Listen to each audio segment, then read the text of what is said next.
Hey, what's up, Foxy? Hey, what's happening? How are you? All right. Hello and welcome, everybody, to the Knicks Syndicate pregame show. I actually said it correctly this time. Keith would be proud of me. All right. Well, Foxy, it's good to see you, brother. Thanks. I just got in, and I'm glad I can make it. I always like hanging with you and the Into the Knicks-Verse family and the SV Nation. Hope everyone's Awesome. well. Happy Friday night. Happy Friday to everybody. It's a Friday night Knicks special early pregame show. What we're doing is we're going to do this show. We're going to talk about, because now the Knicks are officially eliminated.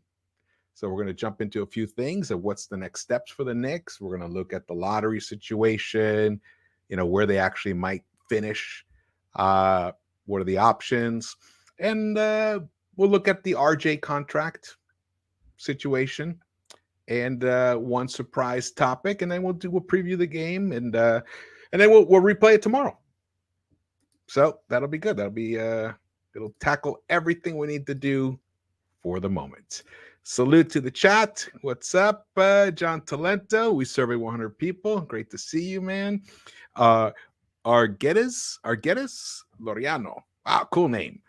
All right, sit Randall for the rest of the season. Randall is out for tomorrow. How do you feel about that? Yeah. Oh, I don't know where that came from. Yippee! You're excited. You're annuity 25. Welcome, brother. Daniel Rosario, welcome. All right. So let's first of all, let's talk about that last game. Did you you saw the last game, right? I did. And what were your kind of like thoughts about it? Yeah, we lost 125-114 to the Charlotte Hornets. And that basically was the night that we were eliminated. Oh, actually, we were officially eliminated last night when Atlanta won. Any impressions you came away from that game? Just the normal, the athleticism and stuff like that.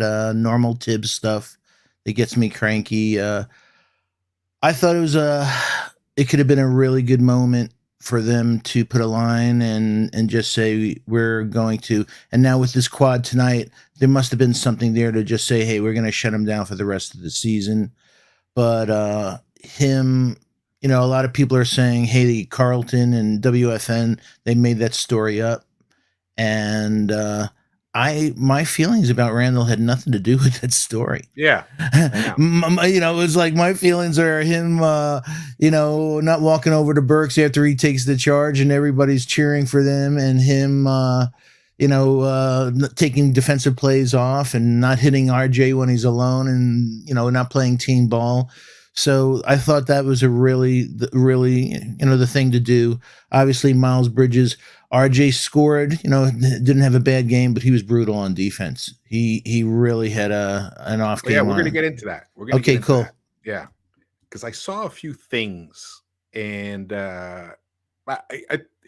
yes, definitely he definitely got cooked a couple times, but I think there's reasons, and I don't know if you got to see my last recap, because it was towards the very end of it. I don't know if everyone got to that part, but we'll get into talking about that specifically. But yeah, his defense was not good, but there's reasons why, though he could still do better than what he did. Absolutely.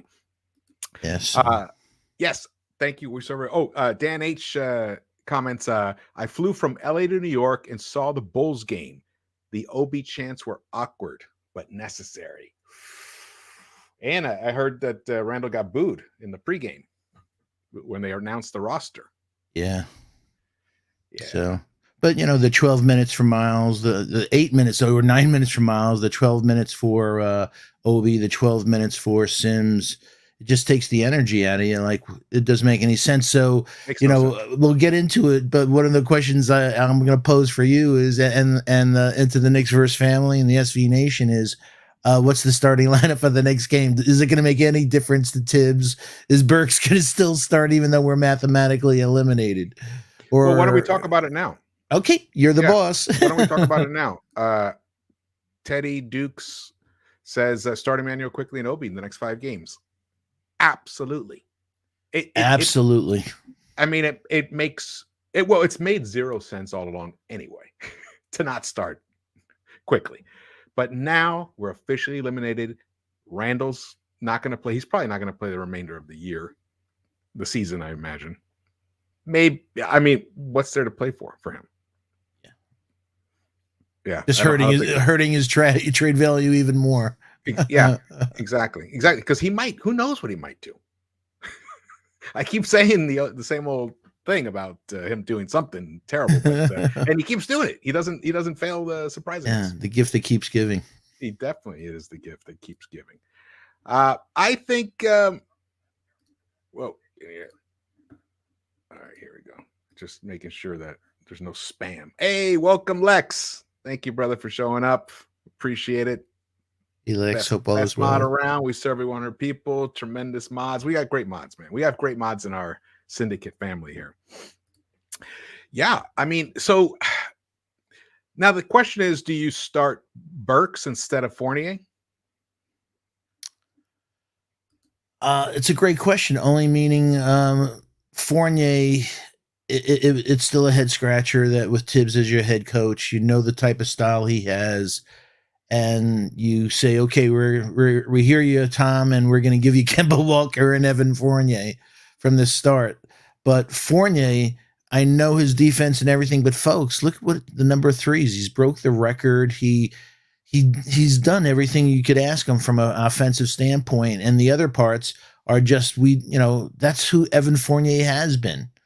So I don't want to be too tough on Evan, man. He's delivered versus other people, man. Don't you think, George? I now that we've got almost practically a full season to look at him, has he disappointed in general? Maybe a little bit, but I think he's really reached the point where he's almost worth the contract. Almost. You always have to overpay a little bit. You always have to. That's the thing, the nature of the free agency. But he's really close to being worth the contract, and he broke the single season record for most threes for a Knick. He's in the top 15 in efficiency in the league. Volume. I think he's made more threes. I think he's in the top 5. I think he's 5th in most threes in the NBA. I mean, that's tremendous, and he makes tough ones. He does, and also there's not a lot of him that he makes where people put proper screens and let him really come up. So yeah, I would have never selected him. So if you and I were GM, like, all right, let's put together a championship caliber team, and you had DeRozan and you had Fournier, we would not have talked about Fournier. But since, and if we did, it would have been for $9 million and as a second team sniper that comes off as a 6th man. Not in that role.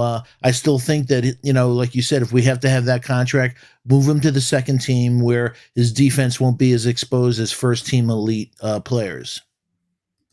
Yeah. See, you nailed it. He's really on a contending team or even like a bona fide playoff team. He's not a starter because of his defense. He's not like a 3-level scorer, that can make up for his lack of defense. Though that he's been hitting floaters from the free throw. He has. I mean, that's insane. But hey, you know what? He's got a lot of pride. He's a gamer. Who knows? Who knows what he might do over the summer? He might come back and say, you know what? I want to hold on to that starting job. And he might work on his defense positioning, and he'll work on that mid-range game, and finishing. And he'll come in and say, hey, you know what? I still deserve to be a starter. Whether he should be or not, it's TBD. We'll see. But he definitely has at least. I'm removing the disappointment label from Fournier. He put up 30 the other night. That's what led me to discuss it. Yeah. Like as Anuti said, Evan had a horrible start, but he turned it around for sure. Salute Anuti, salute Tricky Nick. Hey, splashing 12676. Bayside Junior, hope all is well. Yeah, man. So I imagine Obi's going to start. Hopefully. I mean, that, Now he will with Randall. So absolutely. yeah. And then we're going to see some Mitch starting, I imagine, unless, his back acts up or whatever. And we got RJ. So then we'll probably see Fournier and Quickly. That's what I'm hoping for, at least. I mean, Yep. if Grimes was healthy, I would be like, yeah, you know what? Let's just sit Fournier or just let him come off the bench and let him play just like 12, 15 minutes if we, just to give Grimes a break. I would definitely have gone with all the kids for the last 5 games. No doubt. I think they're going to shut down. Grimes will be shut down for the rest of the season. Yeah, it makes sense. I mean, why risk it at this point? Why risk it? Yeah. So it looks like he may have come back a little too early. But he did sit out for 3 weeks. That's a long time. It is. His timing is off. But hey, what we saw in the summer league and stuff with IQ and Deuce, both of them can play interchangeably at the 1 and 2. So they're get different lineups with their defense. Hey, yeah, but every loss from this point on is worth its weight in gold for us to get our draft pick. So I hope our kids play out. But as terrible as it sounds, I wouldn't mind if we lose because we have a really, what's come out of this season, folks, with it coming to the end is that we have a really nice young core of players. Nice. It gives us real hope. They're really good players, but we're all full of good players. We need elite. So now if we can trade up and do whatever we can to get an elite to complement these kids that we have now, then we're doing our job. It'll be like Toronto a few years ago and etc. Is like, we just need 1 or 2 elite players on top of this to complement them. And with the defense as our identity, I think we could be a dangerous team. Foxy, you beautifully set up the whole show. Yeah, that's what I'm here for. We're going to talk about the lottery, and we'll talk about RJ, like I said, and then we're going to talk about, how do we get an elite player? And there's one particular player I have as like the poster child for it. Doesn't necessarily have to be him, but just somebody to talk about. Johnny Davis, he comments, "This is a little scary because I don't want anyone to get hurt, including those we need to trade and those we're going to keep. So play it safe. That's all." Good point, Johnny. Absolutely. I mean, there's no reason for anyone to play over 34 minutes tonight. So spread those minutes around, Thibs. Let even Taj get out there. Let Taj play some power forward and get Sims. Let Sims have 25 minutes. Let Sims have 28 minutes if we want. Or as I say, let Sims play until he falls out. Yeah, exactly. Yeah. Let's see here. Yeah, here we go. Okay. There's just some comments over here. All right, let's shout out to the chat once again. Thank you guys for joining us. We have over 100 in the chat. That's fantastic. It's great news. It's Friday night. Please hit that like and subscribe. Yeah, do your thing, Foxy. Hey, please hit that like, and also just wanted to say thank you to everyone. We wanted before the end of the season at George to blow through that 5,000 milestone of subscribers. Not only that, he's a blink away from adding 100, being 5,100. So thank you so much. But 6,000. So if you've subscribed, thank you so much. If you haven't, please tell please subscribe. And if you have, please tell a friend. So it's been a good Friday night so far from me. So please share the link on your favorite social media platform. Please turn on that all reminder bell. And as George said, thank you to the best mods on the planet. We appreciate all you do. Absolutely. 100%. Thank you so much. Thank everybody for subscribing, and the mods for taking such good care of us and everything, and everyone who just joins us and adds, just great comments in the chat. They've been fantastic. All right, let's get to it. So the first thing I want to look at is where we are with the lottery. Okay, let's look at it here. And so right now, the Knicks are in 12th position with a 34-43 record. Above them are Washington and New Orleans, the Pelicans, that are tied with a 33-43 record. And then above them, it's San Antonio with a 31-45, tied with the Lakers in a 31-45. The Sacramento's, I mean, I think Lakers, Spurs, Wizards, Pelicans, and the Knicks. Those are I'm just looking at those ones, and I pulled out their remaining games. We're going to look at them, and we're going to see where the Knicks are going to end up. Beautiful. Yeah. So right now, 12th. Right now, Tankathon still has tie mocked to us at 12th. But the lottery, as we know, things do change. They start evolving. We just went through the big first 2 weeks of March Madness, which has been, awesome, exciting games. We saw some players get exposed, some players, make their mark.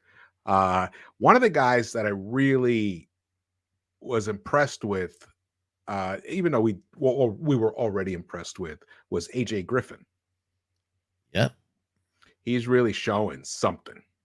The other one is our guy, Benedict. I love Ben Matherin. God, everybody knows I love Ben. But like you were saying on AJ, he's achieved stuff only that Devin Booker did in college. Hitting at the rim over 70% and 40% from three.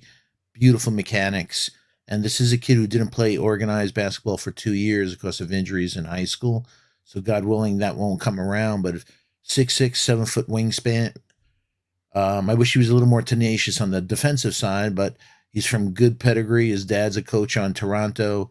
So I see him being whomever gets him. They're going to get a really good kid, man. And he's young. He's a pup. He is young. He is really young. And but he's got great size, 6'7". Yeah. He can fly. He doesn't have Ivy speed. Yeah. But it's not too far off. Yeah, he's I think Ivy's an generational athletic. Then you have Ben, and then you have AJ from athletic. But once you're at AJ's level, anything above that, do you really need it? Because it's so above everybody else. But he has such gorgeous mechanics. Every time AJ goes up for a shot, he replicates. That's why we love Quentin Grimes. AJ is probably one of the best shooting mechanics. It's so strange. He has perfect shooting mechanics. So you tip your hat to him. His bottom half of his body is a little unconventional. He has a wide stance. But I think it's his torso. He has a weird body. Some guys are high torso, low, all legs. Some are short legs. It's working. Yeah, because I said he's a 6'7" Raymond Felton. It was like the way he runs in his body and stuff like that. That's a funny comparison, but it's not a bad one. It's a good one. UBG says, will the front office keep the pick or will they trade down for more assets? It's a great question. Just wanted to put it up. We are going to get to that in a little bit. I just wanted to put that out there, let you know that we definitely are in tune with that. Let's look at we're going to come back to this slide here. Let's look at the remaining schedule for the 5 teams that are kind of like jockeying for the best lottery position right now. The Knicks, we have 5 games remaining: Cleveland, Orlando, Brooklyn, Wizards, and Toronto. I think we can go 3-2. I agree. It's terrible. I agree with you. I'm like, oh no. Hey, but 3-2 with OB starting and IQ starting, that makes me happy. I know, but the amount of development they'll get in 5 games versus us getting an elite player versus somebody that won't move the needle. Oh God. I'd love the kids to get development and us being 0-5. Yeah. Thing is, we got to be stoics. We can only control what we can control. Yeah. And we're not, trying to lose all 5 games. Actually, once we go through this, you'll see that it won't even matter. Because let's look at the Wizards. So the Wizards.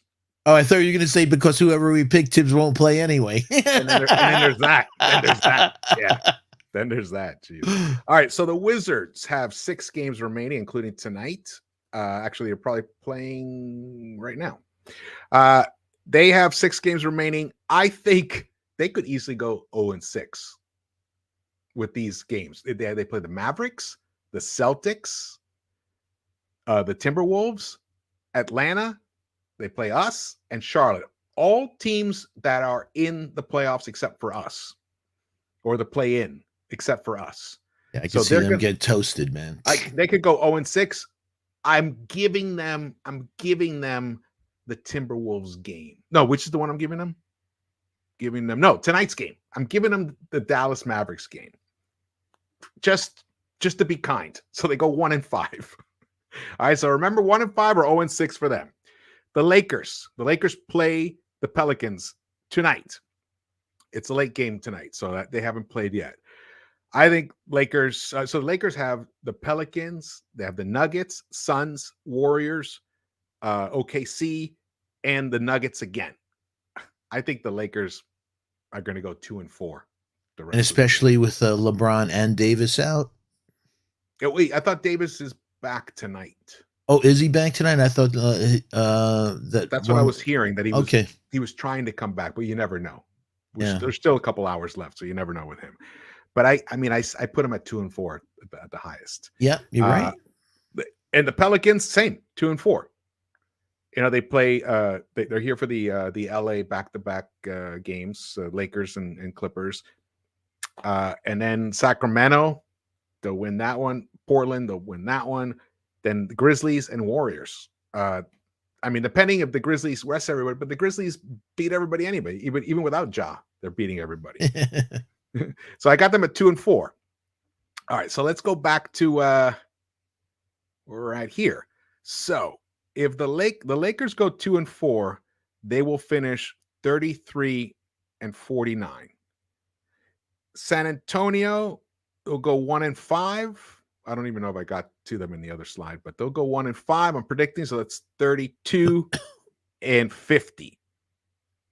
Okay, so and then the Wizards could go 0-6. I'm giving them 1-5, so they'll go 34-45. So they'll be tied with the Lakers, and New Orleans the same. Oh, no, they wouldn't be tied with the Lakers. What am I talking about? The Lakers 2-4, San Antonio 1-5. Oh man, San Antonio's going to end up with the 8th pick. That's what it's looking like. And then the Wizards will end up with the 9th pick, tied with the Lakers, but the Lakers send it to them. Don't they send? Yeah, actually, it will be the Pelicans pick anyway. I think it looks like we're going to end up with the 12th pick no matter what. With you. Purgatory. Yeah. So there you go. So it looks like we're going to end up, this is where we're going to be. Barring some craziness. This is where we're going to end up being. So at the 12th pick, we have a 7.1% chance of getting into the top 4. It's very small odds. A 1.5 chance of winning it all. Getting number 1 pick overall. So we're going to need a lot of luck to get into that top 4, because you know what, the obviously getting a number 1 pick would be fabulous, but I would be ecstatic with any of the top 4 picks. So, meaning, like I said, that being able to add a player of that level to this young, it changed the future of this franchise, actually. Yeah. Hey, Anthony 212 has a great comment here, because I saw someone else posted stuff about this range that we're in, that 12th range. Bridges was drafted around here. Tyler Hero in that area. You can find like solid rotation pieces and maybe even get lucky. I mean, Donovan Mitchell was drafted 12th, I believe, right? Or definitely somewhere in that lower lottery. It's just the math part. It's like you can count on them, but it's just a lot of them at that level have elite talent, but they have to come around with their shooting, or they have good shooting and they don't have the elite talent. When you get up in closer where we want to be, they have both, and they have the ability. Obviously, there'll be something they'll need to work on, whether it's handles and stuff, but they have athleticism, they have a jumper, and they have a body, and that you're like, well, they're an asset. Would be adding an asset. Yeah, and also from just keeping it simple from a talent assessing standpoint, when you go, do they do something elite? And if you can say yes, that's a big different, a differentiator. Okay, let's talk about the the scenario if we stay in the 12th spot, Mhm.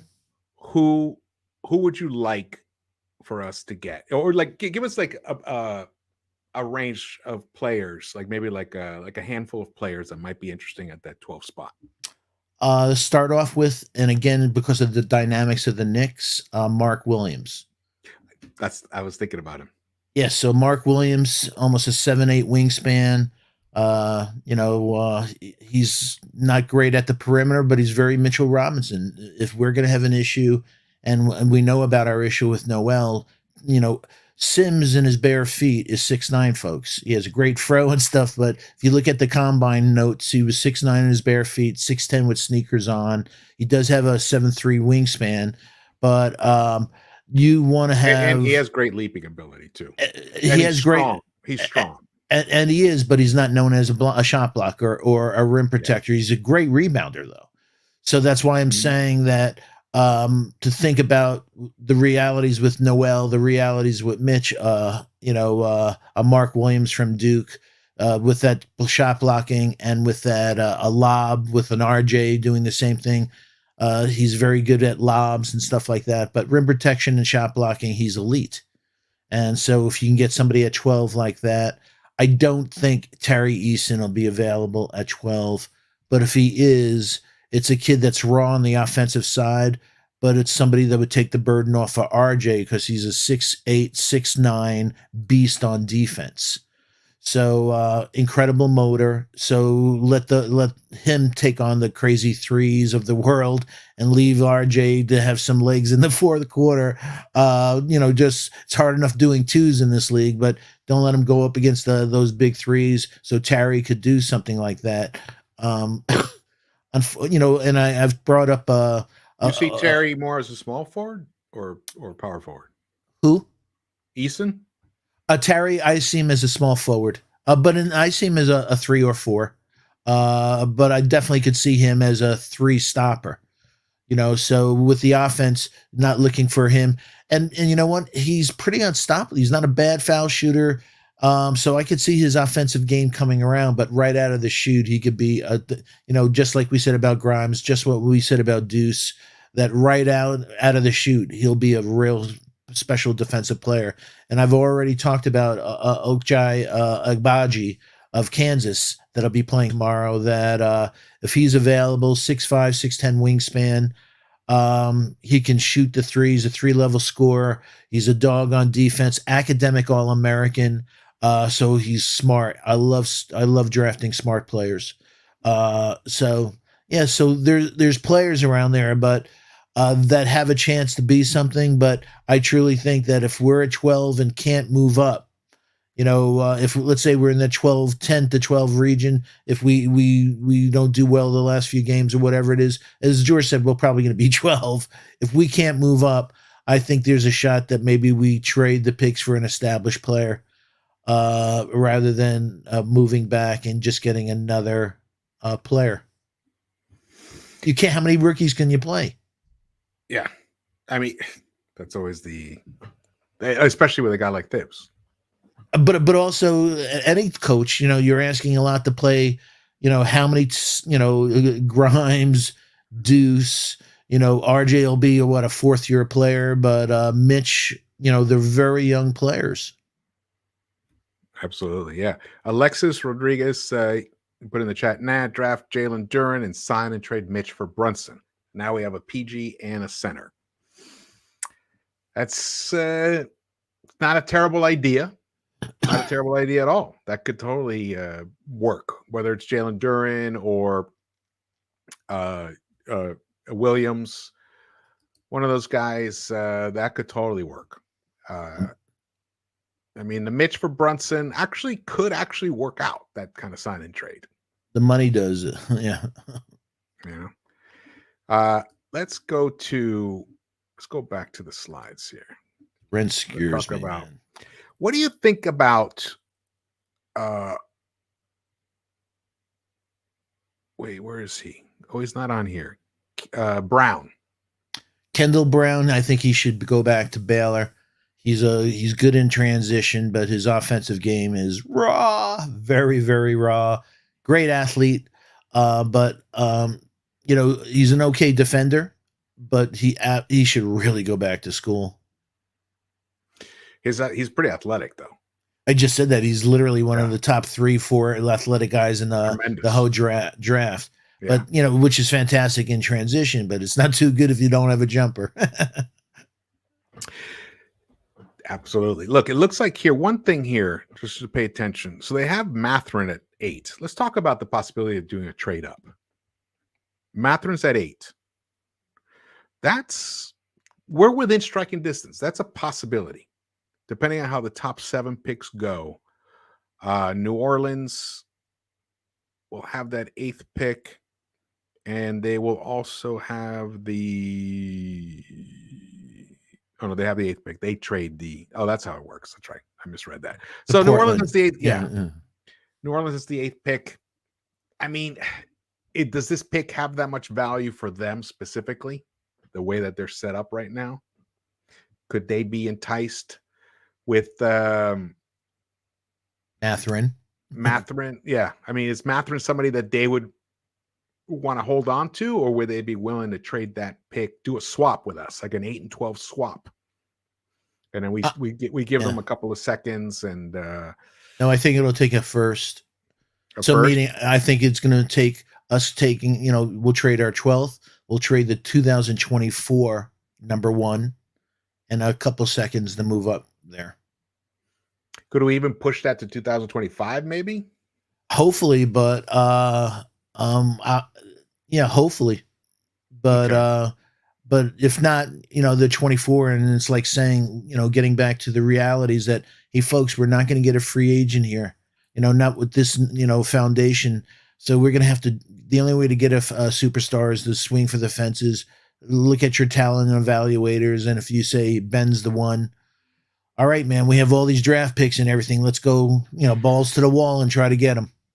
Look, when I look at this, outside of the top 4 guys, Keegan Murray, I'm not as high on anymore. I don't think he's going to transition that well to the NBA. I don't think he's going to be like a number 5 level type power forward, pick in the NBA. I have a feeling he's going to struggle a little bit in the NBA. That's my feeling just after watching him a little bit. AJ Griffin, outstanding. Shaden Sharp, I mean, fascinating pick, even though we haven't really seen him play. We haven't seen him play in college, but definitely seen him in high school. Mathurin, Johnny Davis, Terry Eason, Duran, if we don't hold on to Mitch. And then there's Mark Williams and Obaji. Obaji is a really interesting player, I think. I mean, it could be a trade down scenario. Yeah. And he has athleticism. This team is in desperate need. He's a senior. Yeah, but the funny thing, he's a positive, in my opinion. He's a young senior. I was about to say he's a senior, and he's younger than Keegan Murray, who was a sophomore. Yeah. I think they're about the same age, right? Exactly. 21-7 to the 20. Yeah, exactly. Yeah. So that he's an interesting one. So my point is this: it looks like, even though you and I agree, this is definitely not the type of draft that last season was, but we have not seen a draft like last season's. There's only been maybe two other drafts that have been that great in the past 30 years. Let's put it that way. That's my feeling about that. But it looks like we could get an interesting player down here. Somebody might slip. Somebody might rise. For example, like Kendall Brown, if he comes out, his athleticism is insane. Someone might grab him. For all we know, the Wizards might grab him. The Spurs might grab him. Or I was going to say for Spurs, I could say a Jokic, where they have a history of drafting European players. He's a 6'10", with guard skills, and so, very Dirk-like. Yeah. So I could see him being a surprise pick, and those are the things where we're saying, God, please, please, please, let somebody make a surprise pick so a player falls down into our lap that can make us have hey, we don't ask much. We're surprise picks. There's a guy, Patrick Williams, a couple years ago. All of us were like, oh my God, look how high they picked him. Zaire Williams, Josh Giddey, great thing. Yeah. But those were out. You could see they were outstanding talents. Their stash. Yeah. They're basically Primo's the classic case of saying, you know what? I'll pick him at 12, like the San Antonio, because if we let him come back next year, he'll probably be a top 5, and we won't be able to get him. Yeah. So you know what? We'll let him hang out a year. I want athletics. That's why I want athletics, an athletic player for sure. We That's need it badly. Mathurin would be just the sweetest. So there's a chance that Johnny Davis drops. Mm-hmm. There's a chance that he might be there at 12. What's your latest feeling about Johnny Davis? He worries me. He's 6'5". I think his wingspan hasn't been available, but I think it's a plus. So I think it's around 6'7". He's a dog. He has a very good mid-range game. But if you watch the game, let's say against Rutgers, Caleb McCollum is a 6'7" with length. Gave him problems. That I'm worried. So I look at him like, because he's 6'5", he's strictly a 2. I don't see him as a 3. No, he's not big enough to be a 3 yet. I mean, he could put on some, he could just fill out, as he matures. But he's just an all right athlete. That's the thing that concerns me. If he was a little more athletic, he has a very good first step, but if he was a little more athletic, I think he'll be better in the NBA than he was at college. He was the only guy in that team. You could double him. Push back on that. Yeah. I think he may have actually run out of some gas. Yeah. He was carrying that team. And he also got hurt against Nebraska and came into the tournament with a bum ankle. So, I think he's going to have a fine career. But I just think if you look at it, I like doing best player available. But if you have an RJ at the 2, you have a Grimes at the 2, you have IQ who could slip over to 2, you have a Deuce could slip over to 2. I don't know if we really need a 2 if there's other guys around there that have the same ceiling that we could talk about. How about Sochan?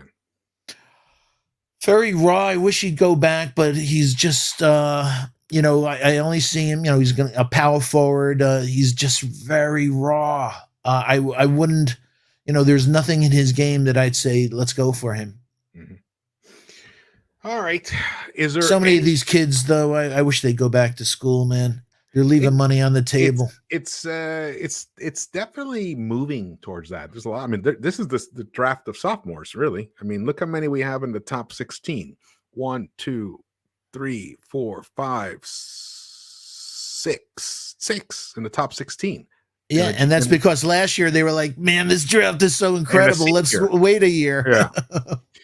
Yeah. The other guy is, and then we're going to move on to the next thing, is Dyson Daniels.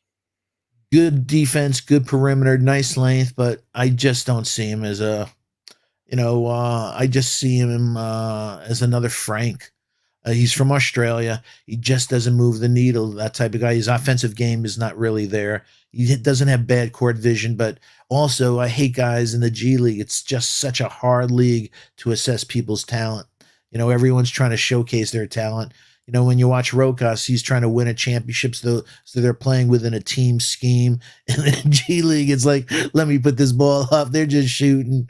It's very hard to assess people in the G League. Yeah, it is tough. It's really tough.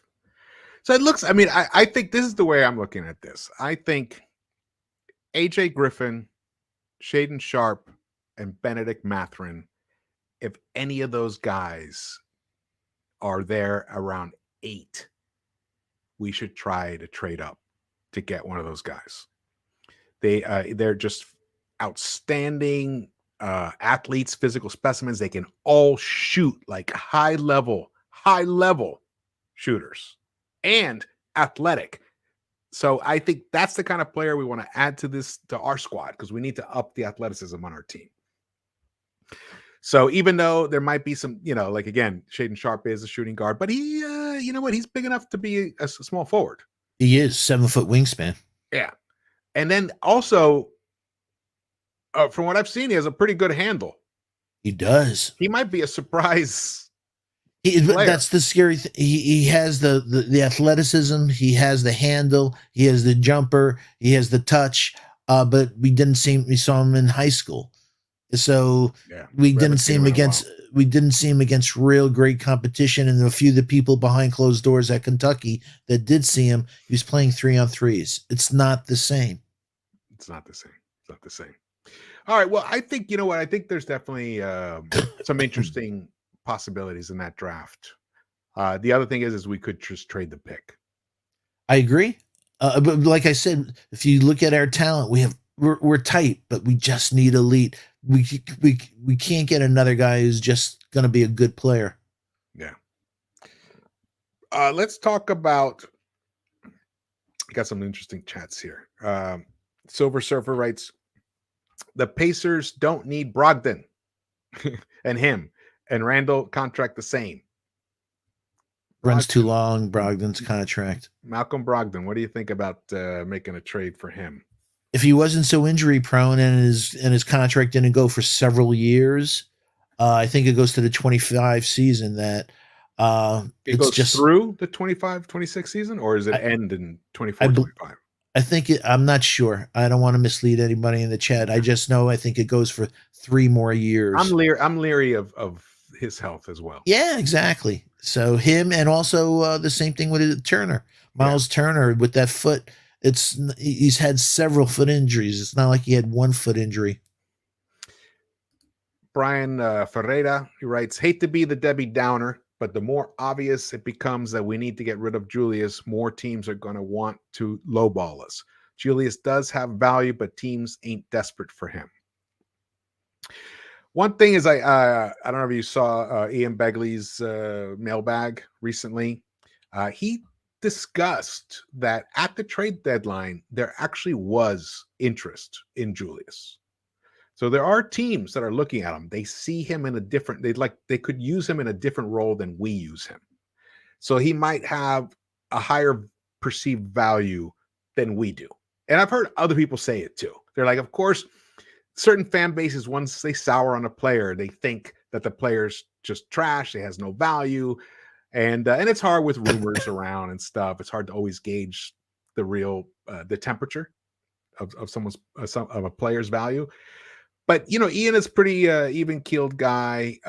He thinks that they will be listening and actively trying to move Randall in the offseason. It's job one. Yeah. I think if the situation presents itself and we're able to get one of those like upper tier players, a top 25 player, and they have a need for someone like Randall, I wouldn't mind attaching the 12th pick along with some other assets to move him. I was talking to a friend and about this very subject, and we took a step back and said, with everything he's done, maybe there's only one team where, and that's Minnesota, because he's tight with Cat. That Cat would say to the management and stuff, no, I know, Julius, man. I know what you're concerned about, but we're friends. We've needed a power forward on this team for a long time. Mm-hmm. And if you look at salaries, I think Vanderbilt and Malik Beasley. So would make up that. So it's that type of thing where you like, a lot of teams could be turned off, but is there any team out there that would be, like you said, think about him in a different way? And hopefully maybe Cat could say, hey, no, I'll vouch for him. Yeah. I think there's a deal out there. I think hopefully it's a small market. I think that's where you want everybody to prosper. I don't have anything against Julius. Yeah. Exactly. But I think maybe he could be Julius. The problem or the good thing, Julius would be perfect for a bad team because he could be the first option. On a good team, he's a third option, and that doesn't resonate in his brain. That's what triggers the bad behavior. It's like, no, I'm a one option, and everyone's like, no, Julius, there's nothing wrong being a good 3 option, but you're not a 1 option. And that's where all the problems come with him hating on RJ and other things, that he won't tolerate being anything but the top, and the top guy here. Speaking of that, Joseph Denanzio says Randall is so jealous of RJ and the rest of his teammates. He is a horrible teammate, horrible attitude, doesn't pass, can't pass out of a double team, can't dribble, cries about everything. That was a pretty good segue, man. Yeah. What a straight man. Had it ready. Yeah, I've been picking up on that. A lot of his issues, I think, is jealousy of RJ. And I think RJ's done a great job at kind of like being Teflon about it. And I think I think it frustrates Randall even more so because RJ is a good guy, and RJ wants to see Julius succeed, but Julius is a little petty, and I think it's frustration for him. He doesn't, because he knows if he lashes out at RJ, that's gonna look horrific. But at the same time, you can see he's brooding, he's angry. I'm telling you, I know that the thumbs down and the shut the fuck up thing was because they chanted RJ's name during that free throw and a game where he was like, I think, didn't he score like over 30, Randall, in that game? He was having a great game and they're chanting RJ. And then just, I think the next game after, or the next game afterwards, where he did that thumbs down. Yeah, there's the dynamic is unhealthy. But also, I think he has outside things. I didn't like that he brought up in an interview about his son asking him, "Daddy, why is it boo?" and stuff. That just screamed Madison Avenue publicist. It didn't seem, that he was going for, let's make you the victim, Julius. And all of us is saying, I watched you in the game, not play defense and anything. Don't play the victim card here. I was hoping no one would have brought that up because I have a lot to say about that, and I've been holding back on it. I know, but also maybe somebody's thirsty. What the hell do you expect? It's like saying I went on the subway and I got mugged. So if you're Randall and his kids sitting in the middle of the Knicks fans and they're acting crazy, what are you expecting, man? You're his wife, meaning you could stay in a suite, you could have it all fine. Perfect security. Your kid can watch, can have chicken nuggets. Everybody's happy. But no, you want to be within camera range. And when this stuff happens, that you're using it as, woe is me. I didn't dig that. I didn't dig that. It's just another thing. It's like, please, job one before we do anything. You got to trade Randall. Thank you, Ray Rivera. Thank you so much for the contribution, the super chat. Thanks for reminding me because I actually was on a different page and I didn't see the super chat when it came through. So thank you so much for reminding me. Foxy, thoughts on center Mark Williams replacing Mitch? Yeah, we touched on it a little earlier, but thanks again, Ray, for the super chat. But we thought that if we're at the 12th, about again. Yeah, that if we stay at the 12th, that's probably one of the most attractive players that could complement, again, with the Tibbs. Can somebody immediately have an impact? And when you have a 7'8" wingspan and you block 3 shots a game and do that, rebound and other things, and also he's a smart. He can move well. He has a nice second bounce, and he's intelligent. He can pass. That and we've seen things about bigs from like Duke, North Carolina, Kentucky. They often have more in their bag than you see in college. Yep. So he might break out some things when he becomes a pro that we haven't seen in college yet. He's that kind of guy. I think he could be interesting. He could be really interesting. Yeah, but you can't teach 7'8". Yeah, you can't. That's outstanding. Ray's followed up with another one. Is Williams better than Jackson from Indy? Williams. I know. Williams. Are you talking? I know. All right. I got you. Is Mark Williams better than Isaiah Jackson from Indy? Two different types. Isaiah Jackson is unbelievably athletic. You could see him as a perimeter defender because of his foot speed and stuff. That's not, Williams. Ray is more of a 1970s type of center where, he's good, but don't ask him to go out at the perimeter and try to stop by, he'll get blown by. Isaiah Jackson from Indy, who I had last year, folks. My picks for the New York Knicks was number one was to get Isaiah Jackson because of Mitch, not knowing his health, wasn't about the contract. Then we didn't know. Yeah. And my other one was actually Jared Butler. He had that heart. Yeah, I had that heart scare, but I wanted him over Deuce actually, and I love Deuce. Yeah, I'm a Butler fan. I'm definitely a Butler fan. I think he's going to be a solid NBA player. No doubt. Yeah. All right. Thank you so much, Ray, for that. Before we get on to some other stuff, just want to address this. Jason, salute. Shout out, brother. Kendra said that Knicks Twitter was trying to divide the team. She clearly was talking about Knicks fans saying that it's RJ's team now. Yeah, Yep, she was. She's definitely calling out the entire kind of, even also as well as the YouTube community. Oh, And definitely the YouTube community. The narrative has changed with podcasting. yeah, yeah. Now I'm going to talk for a minute about Randall and his comments about the family and all that. First thing I want to say is, uh, if fans are being hostile at Kendra and their son, that's absolutely out of bounds. That there's no place for that at all, ever, ever. Though he didn't say that that's exactly what happened, but just want to make sure that that's not what happened. I mean, I'm not there sitting next to him, so I don't know. But if he's talking about just in general booze and the tone in the garden that's aimed at Randall, and his son is seeing that negativity, and he's confused and doesn't understand. Well, guess what? I don't bring my son to work.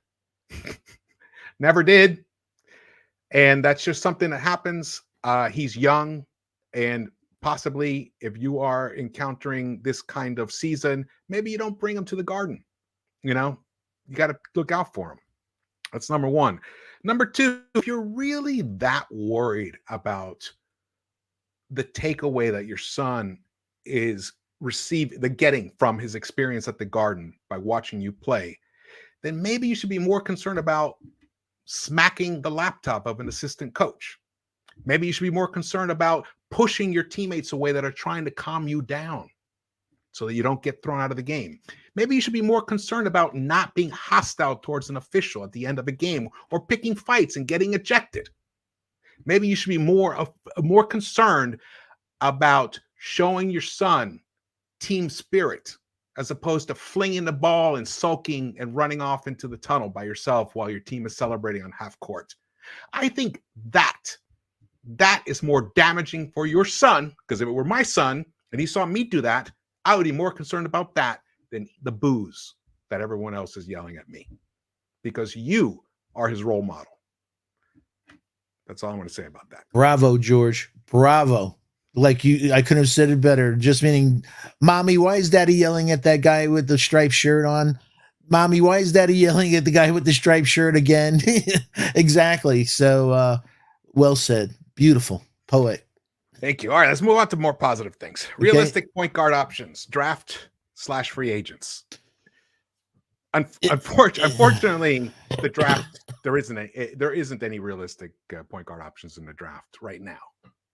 There's not, especially if you just say there's not a point guard in this draft that's better than Deuce, that's better than IQ, that's better than Rokas. And that, keep it that simple. Yeah. And then free agents wise, it's Brunson. Actually, we talked about this not that long ago. It's Brunson. Yep. And I've taken a step back on Brunson because of the development of both of IQ and Deuce. Yeah, actually, well, I put out that tweet that compared the two of them since the All-Star break, and you can see, I mean, IQ is right there in terms. I mean, of course, Brunson's more seasoned; he's done it for longer. But it's like, but the delta of a $20 million contract versus what IQ's doing, exactly. It all comes down to money. Yeah, it's not a prudent move. You just won't give you that extra bang for the buck by doing it. So sometimes the best move you make, John, is the one you don't make. Thanks so much for the super chat. Yeah, thank you, man. This is going to be interesting, the point guard situation. I think that, like you just mentioned it. If we decide as a franchise, look, at the moment, we can't significantly upgrade the point guard position without blowing a ton of money. Because even a Brogdon's 20, well, I'm at 20 million, yeah. 20 million or something. Big bucks. That's big bucks. Brunson, it's going to be, who knows what it's going to be. But, we can get Brunson, like at 15 million. Well, then Dallas will keep him.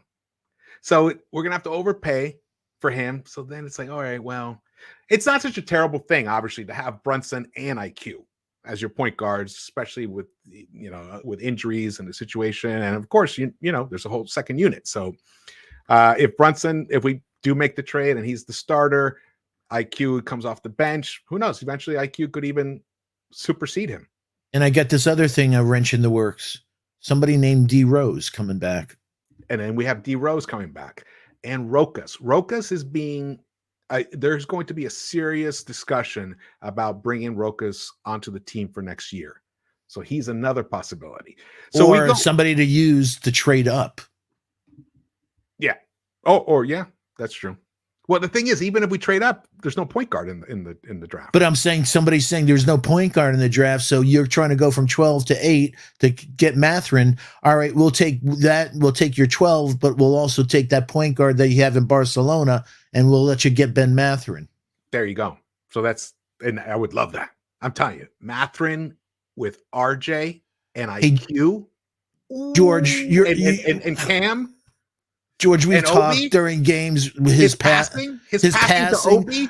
But to Mitch, so RJ passing to Mitch, Ben passing to Mitch, and to Obi, the whole team would change, folks. So what we're talking about, and John, your thing about point guard, with the balls going through RJ anyway, it's changing that thought. It's about having a bunch of playmakers. So IQ, RJ, a Mathurin, a Deuce, where everybody, like I said last week's show, who's the playmaker? Who's the point guard? Whoever has the ball.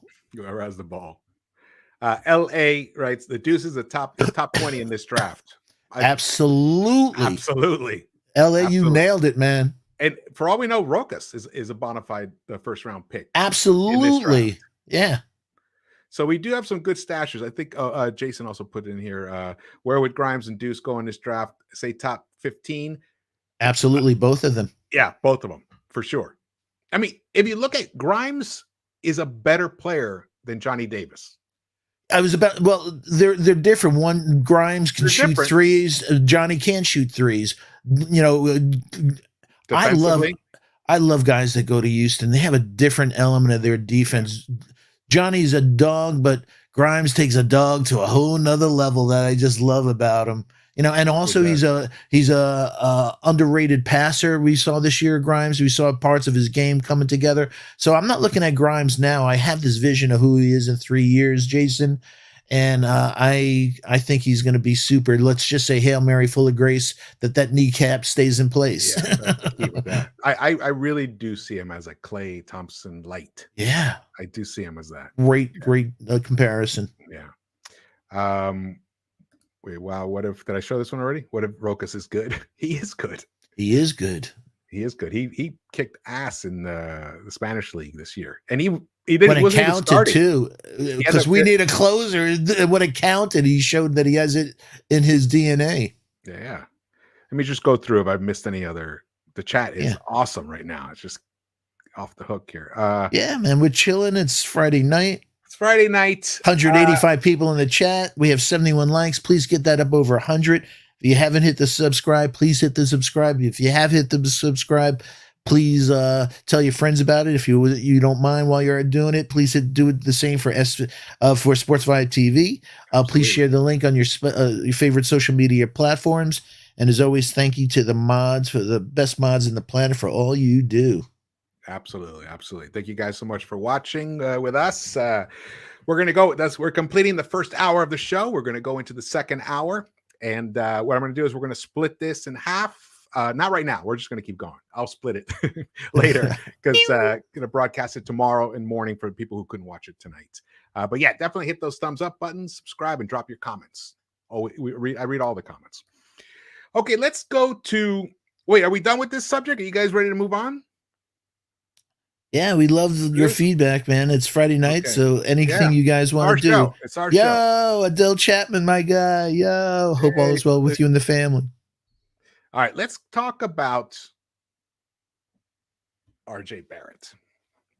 Is RJ a max contract player? One thing I got to say, John Macri's newsletter, he put out a tremendous, from Knicks Film School, great newsletter about email about RJ and the max contract situation. Really goes in depth. If you can read it, get a hold of it, definitely read that. It's a fantastic piece of writing and analysis on the players that have gotten the max that RJ is similar or not similar to. He definitely raises the question of whether he's earned the max contract label, whether he should actually get the max contract. I think it's tricky. It's tricky, but when you look at this, look at Toxic Muse put out in the clutch. RJ is shooting 45, 50, and 79. Now I haven't gone and double checked this, but they're usually really accurate, these guys. This is better than many notable stars such as Donovan Mitchell, Jason Tatum, Kevin Durant, LeBron James, and Trae Young. He wrote, "I'm genuinely shocked. LOL. I'm done sleeping on him." Now, this is not a Knicks fan who tweeted this, just so you know. Then today, NBA Central tweeted this out. There's a report that the Cavs are going to sign Darius Garland to a max contract, who is eligible for a 5-year deal worth around $181.2 million. In my opinion, the fact that Garland's going to get that and RJ's doing what he's doing, I have a feeling RJ's going to end up getting the max. And I think even though his points scored per attempt is much lower percentile than a lot of the other guys that get these max contracts, I just see him as a player who's going to trend and become more and more efficient as time goes by, especially in a situation with more ball movement, a better point guard. He hasn't really played with a top level point guard other than Derrick Rose, and we've seen how well he responded with Derrick Rose. But he didn't even play that much with Derrick Rose, that many minutes per se. But I think he is trending in a direction where if we don't give him max or near max, we're going to regret it as a franchise. And then there's the actual, as it was tweeted out this week, the salary cap went up. It's going to go up. What was it going to be, like 122? Was it? But it's going to go higher. I think at 141. Yeah. I think somewhere like that. So there's going to be more money available, and then there's the new TV contract that's going to come after the 2025 season. So there's going to be plenty of money. There's always a risk, But I don't know. What are your feelings about the RJ contract situation? I think we're going to have to do it. In a perfect world, a lot of us are, after living through Julius, is like saying, you know what? I'd love him to show 1 year of consistency. I know about streaky shooters, but this year he literally had a bad month. I don't want my top player having bad months. I don't mind them having bad games, but he's shown inconsistency. But in today's NBA, and you look at the rest of the players on this team, we're going to have to say, hey, he's the best that we got. We got to keep him. And if that's the tax that we have to pay, giving him a max. But I also think, like you said, he's 21. The numbers that he's hit at 21, and with us talking about his lack of athleticism, his foul shooting, him not the bunnies, and not finishing at the rim and stuff like that. What's going to happen in the next couple of years when he figures that out and he slows it up and he realizes to do a midi instead of taking that extra dribble to get a shot blocked? That it's a small. I could see that even happen next year. Exactly. I could see it happen next year. And you know what? I was talking to a friend, because we talked about last week about Cam and stuff, about why would the Knicks think about trading Cam like this? Why does he kept bringing it up? And I said, when you look at RJ and you hear about the stuff he does with, Drew Hanlon, and he does on his own, he wants to be great. And that's somebody that you invest in. And I think maybe behind the scenes, what we're finding about a Cam is Cam already thinks he's great. And that's a concern, that he's not willing to do the other things. So I think RJ is a smart investment. Hey, again, you look for pedigree with his dad. He was bred to be a star, and he's doing all the work that you need to do. And you could see the other guys versus Randall. And one of the things that you were talking about, doesn't have a point guard. Really, the biggest thing is, what's going to happen to RJ, and it's only going to be positive when he doesn't have a Randall taking X amount of seconds off a shot clock, Randall being in the wrong spot, that throws everybody's rhythm off and stuff like that. So I could only see his game going up. And like we said, if we got the right player, that we could take the burden of him having to be the top defensive player and the top offensive player. I only see him blossoming, and a max contract again would be the prudent thing to do. Yeah. So we agree. It's I just think he's just going to keep getting better. Yeah, it's just a matter of how good. His handles have gone so much better this year than last year, and I think it's going to go up in the next couple of years, man. Like you said, hey, this year, how much are we seeing finishing with the right hand? So we're seeing all of these things come together, and we want to see some more consistency, and more than anything, if he just hits 75% at the foul line, he won't have to kill himself to be a 20-point scorer. He will be a 20-point scorer. I think he'll get like 79%. I agree. I think he'll be a blink away, God willing, from 50, 40, 90. Yeah. But he's like only 21. Yeah. But also what Toxic Muse said. So you take all of that and then see that he has ice in his veins in the clutch, and again, having the right players and not fighting with a guy trying to sabotage you, meaning Randall. It's a smart move. One thing, Tony Curry, if we can get him for a little bit less than the max, that'd be phenomenal. Why not? If Leon and his guys can, talk to RJ and tell him, look, we want to build a championship squad here. This is for this first contract, if you shave off whatever amount, 10, 15% from it, we can use that money for other things. And then, the new TV contract is coming. And, when you get that second big deal, you're going to really make a lot of money then. There's a conversation. There's enough there for them to have a conversation to not quite max him. So that is possible. But if he demands the max, I think they have to give it to him. Yeah. And I also think they look at him in that way. A lot of people don't know that when they traded for Cam, they first spoke to RJ to get his input. And that says a lot about how they perceive him as a future leader and, somebody on this team. So if they're doing that, they're saying, hey, he is going to be the face of this franchise. Yeah.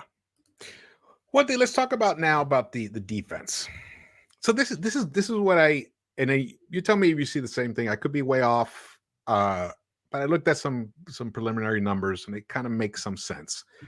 So we know that at the center of Thibodeau's defensive scheme, it's protect the paint at all cost, defend the rim at all cost. He wants to have the team with the lowest opponent field goal percentage in the league. That's what he wants. Now, the 3-point shot, we've seen it burn us. We've seen it hurt us. And then we look at the fourth quarter collapses. All those huge leads that we've given up. That 7-game stretch where 3 games we had 20-plus point leads and lost. And it's been bothering me. And then the last game, when I saw RJ make the mistake, well, is it a mistake or is it what has been drilled into his brain? He had to stay close to the paint, down on the block, the left block. And when who was it that drove into the paint? So you're talking about his help defense now that he's in nowhere land. Yes. He should have trusted because Mitch was on the guy. It was I forgot who it was. Someone the opponent play. I know the play you're talking about. Yeah. So you're like, do I take another step out so I can close out on the guy at 3? Or if I'm here, then that guy's going to have an open 3. So, he was on that borderline of where he should have been. Exactly. And here's the difference. For 3.5 quarters, yes, protect that paint. But in those last 6 minutes in a tight game, when you're trying to come back and win this game, a 3 ball will kill you. Yeah. will kill you. The 3-ball will kill you more than giving up a tough 2. Because if you're driving against Mitch, and it's going to be a tough 2. And Mitch, even if he gets Oh, absolutely. He's an beat intimidator. at first, Yeah. he can make up the ground. But RJ twice had to hedge towards the paint because it's been drilled into his brain by his coach, protect the basket at all costs. If you are the last line of defense, you have to, the last person, because he was the deepest one on the court at the time. You have to stop the guy driving in the paint. But in end game scenarios, I think it's smarter, as you hear Clyde always say, don't give up the 3-ball and don't foul the 3-point shooter. So this is where Thibs has to adjust. Now, RJ could do it on his own. But then again, Thibs might just ream him out if he did that. But have you you've been noticing that as well about him? Like, it's not just him. It's not just him. Like it was also, yeah, but I also thought it was for RJ, and just to defend RJ, that maybe it's being shell shocked, being on the floor doing help defense with both Fournier and with Kemba, that he hasn't, this year really. He's never had a chance to just say, I'm zeroing in on my guy. Always got to keep an eye open on that help side. So, yeah, I'm with you. And also, I think one of the great things that you've done this year is show that not only on one side of the ball, but on both sides of the ball, Tibbs rotations, they're so exhausted that the defense is being impacted in the fourth quarter because they're tired also. It's not just them closing. They're exhausted. That's then you factor that part. Then you factor that part in. So it's like, it's more complex than people realize, that the decisions that Tibbs is making is impacting both sides of the ball, man. Now I'm going to give you some numbers to back that up. So in the fourth quarter, in all 4 quarters and in the game, the opponent's 3-point shooting percentage against the Knicks is 34.3%. for the 7th best in the NBA. So the Knicks are 7th best in defending the 3-point line. Wow. That's cool, because, there's that whole thing, well, we give up a lot of open threes. And last year we were, I think, 4th. So we dropped to 7th. But 7th is still excellent. 7th, we're actually tied for 6th with Golden State. But in the fourth quarter, we go from 7th to 12th. Ding, ding, ding, ding, ding. I think you nailed it in your videos, man, about the guys having no legs, man. No legs. And you need legs for the perimeter. Yep. All right. We got this one. Perfect.